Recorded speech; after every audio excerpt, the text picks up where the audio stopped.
Hola queridos hermanos, ¿qué tal? ¿Cómo están? Espero que se encuentren muy bien. Les saluda el Padre Byron. Vamos a dar inicio a este apartado de Mariología. Les recuerdo que ya hemos visto algunos apartados de teología. Hemos acabado recientemente el de escatología y damos inicio, al de Mariología.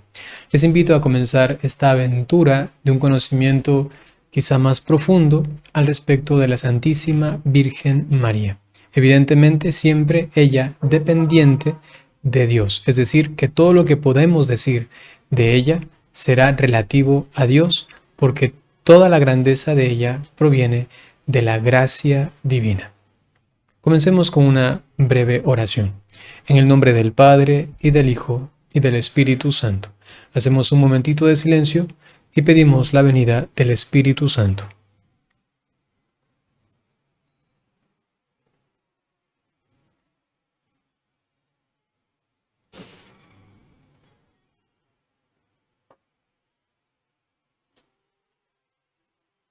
Ven Espíritu Santo.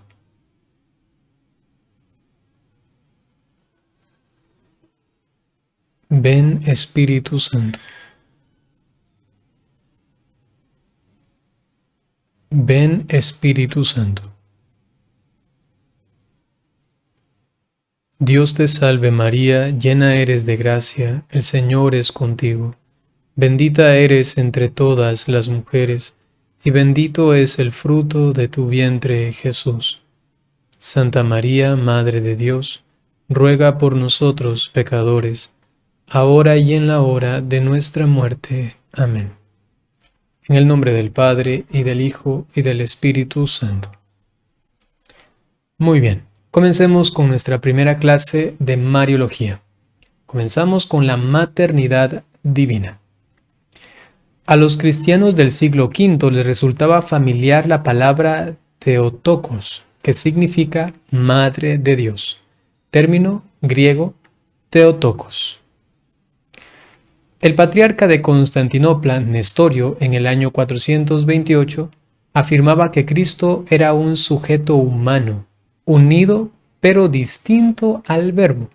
Esta es la herejía del nestorianismo. Un hombre extraordinario, decía él y sus seguidores, pero no verdadero Dios. La Virgen sería entonces madre de Cristo, pero no madre de Dios, según Nestorio y los que continuaban esta herejía. Evidentemente, esto no cuadra con la revelación. El concilio de Éfeso, en el año 431, unos años después de la herejía propagada de Nestorio, declaró que la segunda persona de la Santísima Trinidad, el Verbo de Dios, consustancial al Padre, ha asumido una naturaleza humana, de modo que la única persona en Cristo es esta persona divina. Así la Virgen es madre de esta persona divina, por eso, verdadera Madre de Dios, ya que quien se ha encarnado y a quien María ha engendrado por obra del Espíritu Santo, no ha sido otro que el Verbo de Dios, la segunda persona de la Santísima Trinidad. Y como lo ha gestado, le ha dado a luz, pues es verdaderamente madre en el tiempo, porque María es una criatura de Dios, no ha existido antes que Dios. Sin embargo, creada por Dios en el tiempo, ella se constituye en su madre, porque está en su seno, porque le da a luz.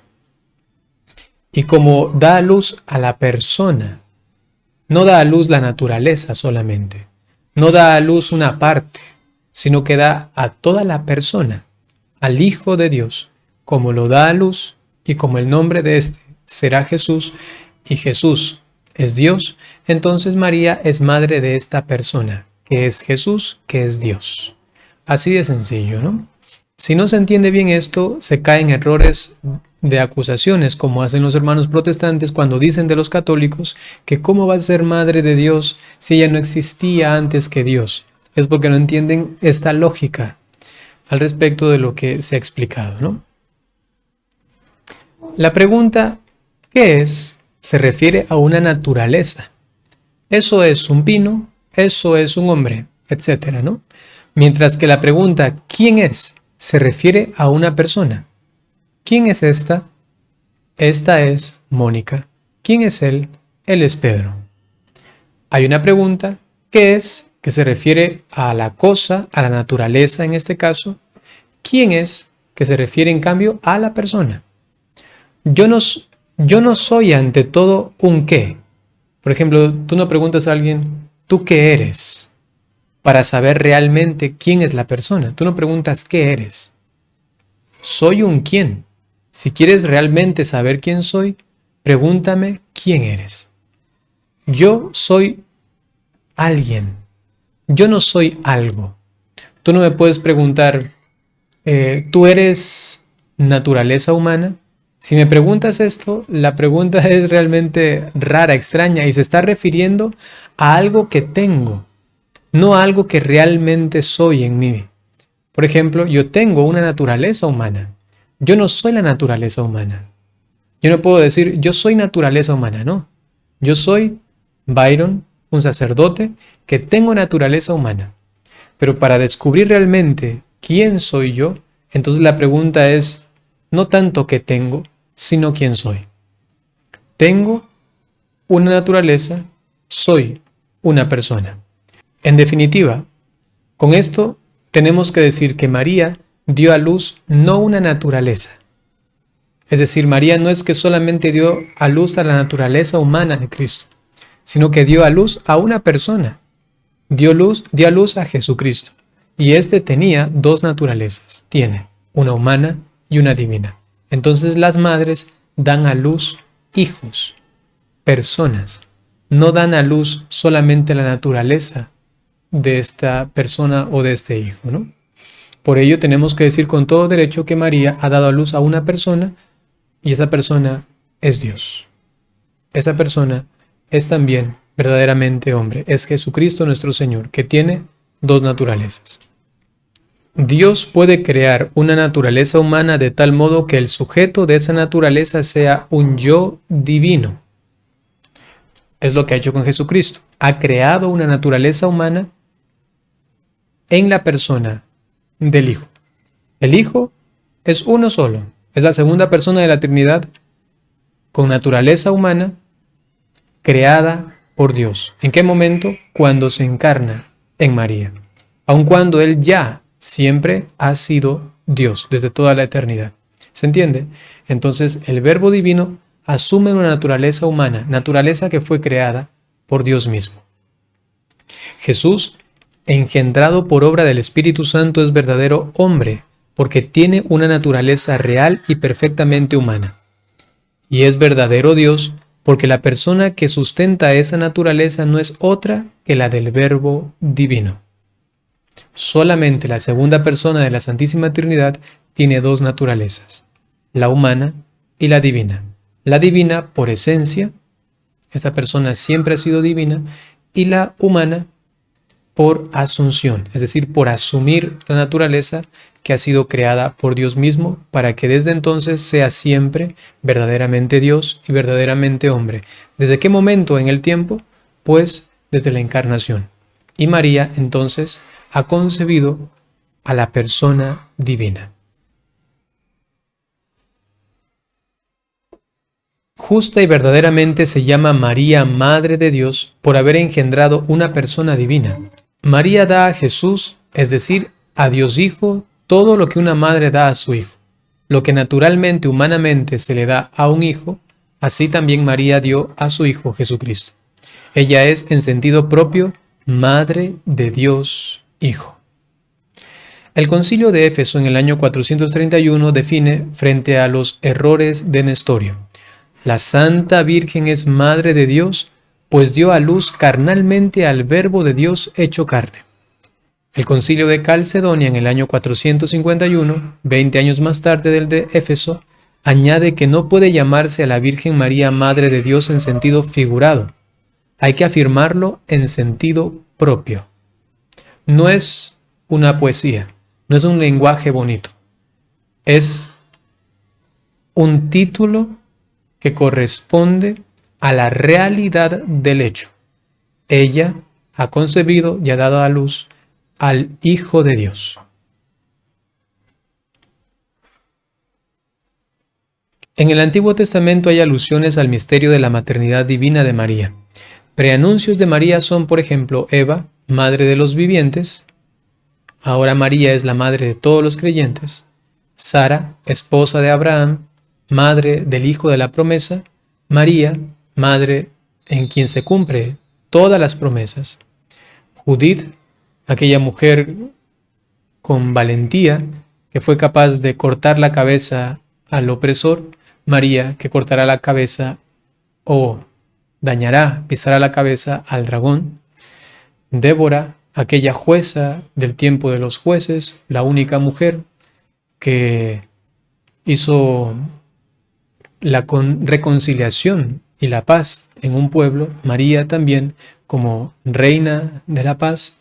Ruth, una mujer sencilla, humilde, de mucha confianza y siempre acompañante de su suegra. A la final también da a luz un hijo y se convertirá en la bisabuela de nada más y nada menos que del rey David. Entonces también una conexión maternal de linaje con aquel que es el rey y que Jesucristo luego será el rey, el príncipe de la paz, y María será su madre. Esther, la reina, princesa, que se convirtió en intermediaria, intercesora ante el rey para con su pueblo. Y a la final, pues por su mediación, aun cuando la acechanza del enemigo fue más fuerte, aun cuando había ganádose la gracia, el beneplácito del rey, sin embargo, pues a la final el edicto impartido acusaba a los hebreos y tuvieron que atacarlos. Sin embargo, por medio de su mediación, también de su oración evidentemente, porque pedía a todo el pueblo que haga ayuno, que haga oración, pues venció al pueblo que venía a atacarles.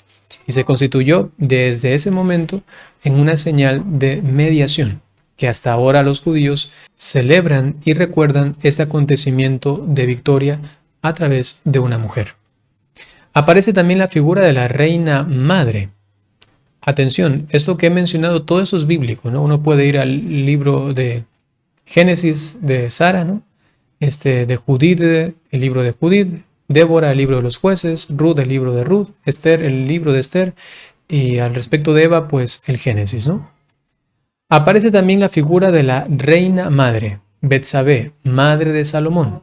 Eso está en el libro segundo de Samuel. Varios profetas hablan de una hija de Sión, que representa a Israel en los tres aspectos de esposa, así lo menciona Jeremías, haciendo una acusación, de así como un hombre tiene una mujer, lo pone en parangón, en comparación, como madre.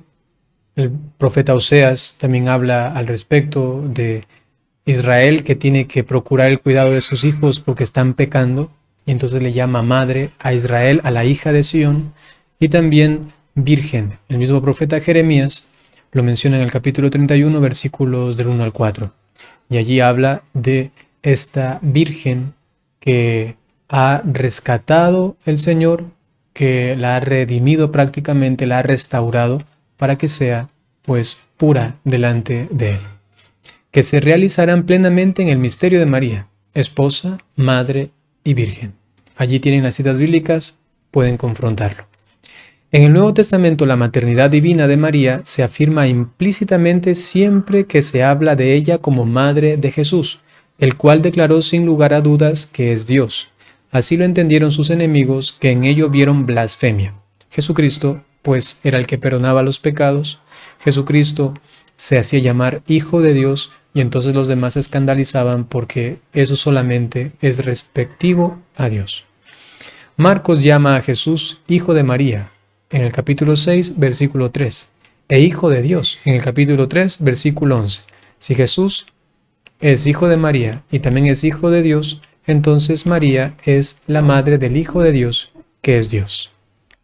En Mateo, capítulo 1, versículo 18 y Lucas, capítulo 1, versículo 43, la palabra madre se emplea ya en el relato de la concepción, en Lucas 1, 18, cuando el ángel se le presenta, y en la visitación, cuando Isabel le dice a María que quién es ella para recibir a la madre de su Kyrios, es decir, de su Señor, título dado solamente a Dios, así como lo veremos a continuación. El Nuevo Testamento enseña también explícitamente el misterio. ¿De qué? De la maternidad divina. El ángel dice a María: el Espíritu Santo vendrá sobre ti y la virtud del Altísimo te cubrirá con su sombra, y por eso el Hijo engendrado será santo, será llamado Hijo de Dios. Lucas capítulo 1, versículo 35. Se llamará Emmanuel, Dios con nosotros. Es decir, que María será la madre del Hijo de Dios, el Dios con nosotros. Si Jesucristo es el Dios con nosotros y María es su mamá, pues María es la madre de Dios. En Mateo capítulo 1, versículo 21, el ángel anuncia a José que Jesús salvará a su pueblo, expresión que en el Antiguo Testamento se reserva a Dios, porque Él es el único Salvador, y que los salvará de sus pecados, poder que se atribuye solo a Dios, salvar al pueblo y salvar de los pecados. Dos atributos de Jesucristo, porque Él es Dios. En Lucas capítulo 1, versículo 43, Isabel llama a María la madre de mi Señor. Los judíos llamaban a Dios su Señor, el Kyrios. Los padres más cercanos a los apóstoles, como San Ignacio de Antioquía en el año 107 muerto, es decir, que él vivió en el siglo I, hablan de la maternidad de María. Cabe destacar también a San Justino, a San Ireneo, a Tertuliano, a San Hipólito. Cada uno de ellos van desde el siglo I hasta el siglo III. Hablan de María como madre del Cristo, del enviado de Dios, del Hijo de Dios, ¿no? Y ya con Orígenes en el siglo III, año 253, se le da el título propiamente de Madre de Dios. Orígenes es el primero que nos da noticia de la fórmula Theotokos en griego. Theotokos, que significa Madre de Dios. Se encuentra luego en autores tan importantes como San Atanasio, San Dídimo, San Gregorio de Nisa, San Cirilo de Jerusalén, San Epifamio de Salamina, San Juan Damasceno. El término latino equivalente se encuentra en San Ambrosio, San Jerónimo, que sería Mater Dei, ¿no? Mater Dei, Madre de Dios. Es decir, que ya la iglesia primitiva reconocía en María este atributo, este don de parte de Dios de ser la madre de Jesucristo, verdadero Dios. Santo Tomás decía: por el hecho de ser madre de Dios, tiene una dignidad en cierto modo infinita, a causa del bien infinito que es Dios. Como es la madre de Dios, entonces esa dignidad que tiene, pues prácticamente es infinita. No puede imaginarse una dignidad mayor, como no puede imaginarse cosa mayor que Dios. Al respecto de la dignidad, por el nexo, como decía al principio de esta clase, siempre relativo a Dios, dependiente de Dios. En ese sentido, pues esa dignidad, ya que tiene relación con Dios, entonces le da a María pues una dignidad tan grande, ¿no? Eso lo encontramos en la Suma Teológica, en el tomo 1, en la cuestión 25 de Santo Tomás de Aquino. También en el tomo 3, en la cuestión 103, dice Santo Tomás: ella es la única que junto con Dios Padre puede decir al Hijo de Dios: tú eres mi Hijo. No se puede considerar a la Virgen revestida de una dignidad divina, pero más que ella, solo Dios, decía San José María en su libro Camino, en el numeral 496. Evidentemente, María no es Dios, no es que ella ha asumido una naturaleza divina, evidentemente no. Sin embargo, ella ha recibido una dignidad muy grande. San Juan Pablo II ha insistido en la siguiente fórmula: hija de Dios Padre, madre de Dios Hijo, esposa de Dios Espíritu Santo. Lo encontramos en Redentoris Mater, el numeral 8, esposa del Espíritu Santo. Hay algunos teólogos que prefieren no utilizarlo porque se puede malentender. Sin embargo, cuando se entiende correctamente, es evidentemente lícito utilizarlo. Pero sí, allí pueden haber algunas, digamos, argumentaciones en contra, en pos de la utilización de este término. Pues no hay ningún problema usarlo siempre que se entienda debidamente. Bien, queridos hermanos, hemos llegado al final de esta clase. Espero que les sirva. Nos vamos a encontrar ya en la siguiente al respecto de la Santísima Virgen María. Así que ahora permítanme darles la bendición. El Señor esté con ustedes. La bendición de Dios Todopoderoso por intercesión de la Santísima Virgen María, San José y todos los ángeles y santos, en el nombre del Padre, y del Hijo, y del Espíritu Santo. Hasta pronto.